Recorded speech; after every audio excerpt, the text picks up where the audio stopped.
York is an old settlement town located about 100 kilometres east of Perth in Western Australia. The old hospital was built in 1986 to service the farming districts and ceased operation in 1963 before being taken over as a youth hostel. In January 1980, a little athletics group went on a trip and turned out to be the week from hell. One of the girls and mothers was affected the worst. This is their story. We said to the caretaker, there's something wrong with this place, it's haunted. He said, no, there's nothing wrong. Well, he had two great big ridgeback dogs, and we said, look, get those dogs and take them up those stairs. I said, because dogs sense things. He said, oh, I'll do that. The dogs got halfway up those stairs, wouldn't go any further. We'd be sitting in, maybe having breakfast, and door knobs would just spin completely around. I'd heard about some figure and, something moving in the hospital. It all just felt a bit creepy. The kids were playing inside because it was too hot, and she was running, and we were down in the little room, and one of the girls came running back and said, one of the girls is injured. And I thought, it's Tracy.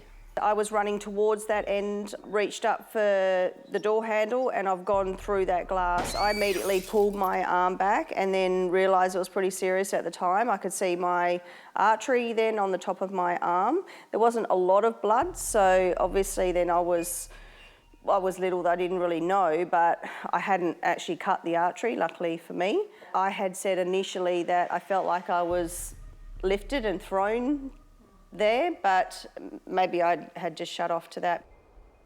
The very last night, we just wanted to go home. Too much had gone on, and I thought, I can't take any more of this. I'm going to bed, and I turned over. And honestly, I've never prayed so hard in my life, because I felt like something was choking me. It was getting heavier and heavier and heavier, like it was trying to get inside me. I thought, oh no, this isn't happening, I'm going nuts. It's not happening. I really thought I was losing my mind. So I just kept praying and calling for help, and finally it lifted, and I flew out of bed and went and sat on my best friend's bed, and I thought, I'm not getting back to that bed. It certainly rattled us for a long time. I know Mum in particular made us very scared. You're quite vulnerable at that age. I was a mental wreck for a long, long time.